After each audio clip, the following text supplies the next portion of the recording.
Hello students, मैं सुधा स्वागत करती हूँ आप सबका आपके अपने चैनल तैयारी ऑनलाइन में। आज हम डिस्कस करने जा रहे हैं क्लास 10th का वर्कशीट नंबर 40। वर्कशीट है 5 अक्टूबर 2020 का। बच्चों, आज का टॉपिक है मानवीय करुणा के दिव्य चमक। तो चलिए डिस्कस करते हैं वर्कशीट नंबर 40। अगर आप हमारे चैनल पर नए हैं तो आप हमारे चैनल को सब्सक्राइब कर लें, वीडियो को लाइक करें और अपने दोस्तों के साथ शेयर अवश्य करें ताकि उन्हें भी वर्कशीट नंबर 40 को सॉल्व करने में हमारी वीडियो से हेल्प मिल सके। तो चलिए बच्चों स्टार्ट करते हैं worksheet number 40। Worksheet number 40 Hindi का वर्कशीट है और आज का हमारा टॉपिक है मानवीय करुणा की दिव्य चमक। मानवीय करुणा की दिव्य चमक पाठ 13, जिसके लेखक हैं सर्वेश्वर दयाल सक्सेना और यह लिया गया है क्षितिज भाग 2 से। हमने पहले भी इसके बारे में पढ़ा। यहाँ मानवीय करुणा की दिव्य चमक फादर कामिल बुल्के को कहा गया है, जो एक सन्यासी थे। सन्यासी होने के साथ साथ वह एक महान व्यक्ति थे जिन्होंने भारत में आकर के भारत के लोगों की सेवा की। वह भारत में आए थे अपने धर्म प्रचार के लिए, लेकिन बच्चों भारत में आकर भारत के उन लोगों की देखभाल की जो गरीब और असहाय थे। साथ ही उन्हें यह भी दुख था कि भारतीय अपनी भाषा को छोड़ करके पश्चिमी भाषा को अपनाना चाहता है, पश्चिमी भाषा के रंग ढंग में ढलना चाहता है। वह चाहते थे कि भारतीय अपनी भाषा को अपनाए और अपनी संस्कृति को सादगी के साथ जिए। तो बच्चों, अब तक आप फादर कामिल बुल्के के बारे में कई बातें जान चुके हैं। अब आगे बढ़ते हुए उनके व्यक्तित्व के बारे में कुछ और जानने की कोशिश करते हैं। तो बच्चों, हमने पिछले वर्कशीट में फादर कामिल बुल्के के बारे में बहुत सारी बातें जानी और आज हम उनके व्यक्तित्व के बारे में जानेंगे। फादर कामिल बुल्के संकल्प से सन्यासी थे। कभी कभी लगता है वह मन से सन्यासी नहीं थे, रिश्ता बनाते थे तो तोड़ते नहीं थे। दसियों साल बाद मिलने के बाद भी उनकी गंध महसूस होती थी। वह जब भी दिल्ली आते जरूर मिलते, खोजकर समय निकालकर गर्मी सर्दी बरसात झेलकर मिलते, चाहे 2 मिनट के लिए ही सही, लेकिन मिलते अवश्य थे। यह कौन सन्यासी करता है? उनकी चिंता हिंदी को राष्ट्रभाषा के रूप में देखने की थी। हर मंच से इसकी तकलीफ बयां करते, इसके लिए अकाट्य तर्क देते। अकाट्य शब्द का अर्थ होता है बच्चों जिसे काटा न जा सके। बस इसी एक सवाल पर उन्हें झुंझलाते देखा है और हिंदी वालों द्वारा ही हिंदी की उपेक्षा पर दुख करते उन्हें पाया है। घर परिवार के बारे में, निजी दुख तकलीफ के बारे में पूछना उनका स्वभाव था और बड़े बड़े दुख से उनके मुख से सांत्वना के जादू भरे 2 शब्द सुनना एक ऐसी रोशनी से भर देता था जो किसी गहरी तपस्या से जन्मती है। हर मौत दिखाती है जीवन की नई राह। मुझे अपनी पत्नी और पुत्र की मृत्यु याद आ रही है और फादर के शब्दों से झरती विरल शांति भी। तो देखिए बच्चों, यहाँ लेखक कह रहे हैं कि फादर कामिल बुल्के क्या थे? संकल्प से सन्यासी थे, यानी उनकी चाहत थी कि वो सन्यासी बने। क्योंकि जब हमने पिछले वर्कशीट में पढ़ा था तो फादर कामिल बुल्के इंजीनियरिंग कर रहे थे और वह 3rd ईयर में थे, लेकिन इसके बाद उन्होंने क्या किया? सन्यास को चुन लिया। तो यहाँ कवि यही कह रहे हैं, तो यहाँ लेखक यही कह रहे हैं कि वह संकल्प से सन्यासी थे, लेकिन ऐसा लगता नहीं था क्योंकि जो रिश्ते फादर बनाते थे वह उसे तोड़ते नहीं थे, हमेशा उसे दिल से जोड़े हुए रखते थे। चाहे वो कई साल बाद क्यों ना आए, चाहे वो 10 साल बाद क्यों ना आए, वह जिनसे रिश्ता बनाते थे उनसे ज़रूर मिलते थे। अब देखिए यहाँ लेखक कहते हैं कि जब भी फादर दिल्ली आते तो वह उनसे अवश्य मिलते थे, चाहे 2 मिनट के लिए ही सही, लेकिन मिलते ज़रूर थे। तो यहाँ लेखक को यही संशय हो रहा है कि भाई ऐसा कौन सन्यासी है, ऐसा कौन किसके लिए करता है। लेकिन फादर जिसे दिल से चाहते हैं उनके लिए वो अपना 2 मिनट भी अवश्य निकालते हैं। फादर को एकमात्र चिंता थी, किस बात की चिंता थी कि हिंदी को राष्ट्रभाषा के रूप में वह देखना चाहते थे।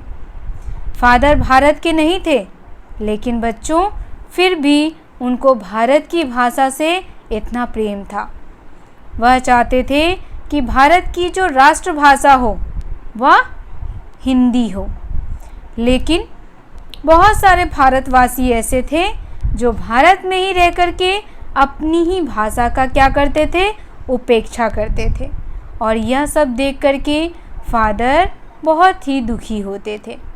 फादर जब भी कोई तर्क देते तो वह तर्क कैसा होता, अकाट्य, यानी वह ऐसी बातें कहते थे जिसे कोई काट नहीं सकता था।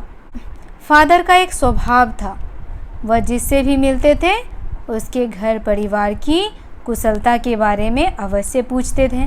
जैसे बच्चों हम सब मिलते हैं किसी से तो पूछते हैं ना कि कैसे हैं, घर वाले कैसे हैं। तो फादर भी ऐसे ही थे, वह घर परिवार के बारे में पूछते, दुख तकलीफ़ के बारे में पूछते और फिर अपनी बातों के जादू से, जादू कहने का अर्थ है बच्चों उनकी बातें सत्यता पर आधारित होती थी और बहुत ही मधुर थी, जिन बातों को सुनकर के बड़े बड़े दुख तकलीफ़ भी दूर हो जाते थे। तो यहाँ लेखक को याद आता है अपनी पत्नी और अपने पुत्र की मृत्यु, और उनकी बातें लेखक के मन को विरल शांति भी पहुँचाती थी। विरल शांति कहने का अर्थ है बच्चों बहुत कम, लेकिन मन को शांत कर देता था। तो ये था फादर कामिल बुल्के के बारे में। यह एक संस्मरण है जो लिखा गया है सर्वेश्वर दयाल सक्सेना जी के द्वारा। सर्वेश्वर दयाल सक्सेना जी ने अपनी स्मृति पटल से यह कुछ लम्हे, कुछ बातें जो फादर कामिल बुल्के के बारे में है उन्होंने हमें बताया है। तो चलिए बच्चों अब देखते हैं कार्यपत्रक में हमारे प्रश्न क्या हैं। तो यहाँ देखिए बच्चों, पहला प्रश्न है लेखक को ऐसा क्यों लगा कि फादर मन से सन्यासी नहीं थे। तो देखिए इसका उत्तर जो है वह यहाँ पे है।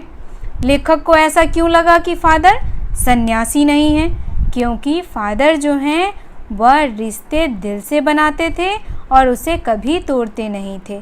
तो यहाँ हमारा उत्तर हो जाएगा क्योंकि वे हर रिश्ते को दिल से निभाते थे और उसे कभी तोड़ते नहीं थे। इसीलिए लेखक को लगता था कि फादर मन से सन्यासी नहीं थे। अगला प्रश्न हमारा है फादर जब भी दिल्ली आते तो क्या करते थे। तो बच्चों इसका उत्तर हो जाएगा फादर जब भी दिल्ली आते थे तो वह 2 मिनट के लिए ही सही, लेकिन उनसे अवश्य मिलते थे जिन्हें वह दिल से चाहते थे। तो जब भी वह दिल्ली आते थे तो लेखक से समय निकाल करके 2 मिनट के लिए ही सही, लेकिन मिलते अवश्य थे। तो इसका उत्तर हो जाएगा फादर जब भी दिल्ली आते तो वह कुछ समय निकाल कर गर्मी, सर्दी, बरसात सब झेल कर भी 2 मिनट के लिए ही सही पर लेखक से अवश्य मिलते थे। ठीक है बच्चों, यह है प्रश्न संख्या 2 का आंसर। आप यहाँ से लिख सकते हैं। चलिए अगला प्रश्न देखते हैं। अगला प्रश्न हमारा है फादर की क्या चिंता थी। तो बच्चों फादर क्या चिंता करते थे। तो फादर की एकमात्र चिंता थी हिंदी को राष्ट्रभाषा के रूप में देखने की। तो इसका उत्तर हो जाएगा फादर को एकमात्र चिंता थी हिंदी को राष्ट्रभाषा के रूप में देखने की। अगला प्रश्न हमारा है फादर किस बात पर झुंझलाते थे, उन्हें किस बात पे गुस्सा आता था। तो बच्चों देखिए इसका उत्तर यहाँ है। फादर जो है वह क्यों झुंझलाते थे। तो फादर झुंझलाते थे हिंदी वालों द्वारा हिंदी की उपेक्षा करने पर, इस वजह से फादर झुंझलाते थे। तो इसका उत्तर देखिए इस तरीके से आपको लिखना है फादर, जब कोई हिंदी भाषी अपनी भाषा का उपेक्षा करता तो वे क्या करते? झुंझलाते थे। तो ये हो जाएगा प्रश्न संख्या 4 का उत्तर। अगला प्रश्न हमारा है बच्चों, कुछ व्यक्तित्व ऐसे हुए हैं जिनका जन्म भारत में नहीं हुआ, किंतु उन्होंने भारतीय जनमानस के लिए व्यापक योगदान दिया। ऐसे व्यक्तियों की सूची बनाकर उनके कार्यों और योगदान को लिखिए। तो बच्चों ऐसे व्यक्तित्व कौन कौन हैं? एक तो हो गए हमारे फादर कामिल बुल्के, यहाँ पे आप लिख सकते हैं फादर कामिल बुल्के। इनके बारे में आपको बुक में ही मिल जाएगा, तो आप वहाँ से लिख सकते हैं। दूसरा मदर टेरेसा। आज मदर टेरेसा को कौन नहीं जानता है? मदर टेरेसा भारत की नहीं थी, लेकिन जब वो भारत में आई थी तो भारत की ही होकर के रह गई थी। उन्होंने भारत के जो भी पीड़ित लोग थे, जो गरीब लोग थे, उनकी सेवा में अपना पूरा जीवन सर्वस्व कर दिया। आप भी हमें कमेंट में 1-2 नाम बताएं ऐसे व्यक्तित्व के जो भारत में आकर के भारतवासियों के लिए अपना जीवन समर्पित कर दिया। तो बच्चों आप इनके योगदान के बारे में लिख करके हमें कमेंट में बताएं। तो आज का ये वर्कशीट यहीं समाप्त होता है। वर्कशीट आपको कैसा लगा कमेंट करके बताइए। वीडियो को लाइक करें और अपने दोस्तों को शेयर करना बिल्कुल ना भूलें। अगर आप हमारे चैनल पर नए हैं तो आप हमारे चैनल को सब्सक्राइब कर लें, बेल आइकन को दबाएं ताकि सभी नोटिफिकेशन आप तक पहुंचता रहे। वीडियो को लाइक करें और अपने दोस्तों को शेयर करना बिल्कुल ना भूलें। आप हमें इंस्टाग्राम, टेलीग्राम और फेसबुक पर भी फॉलो कर सकते हैं, लिंक आपको डिस्क्रिप्शन में मिल जाएगा। तो मिलते हैं अगले वर्कशीट में। आप सबका धन्यवाद।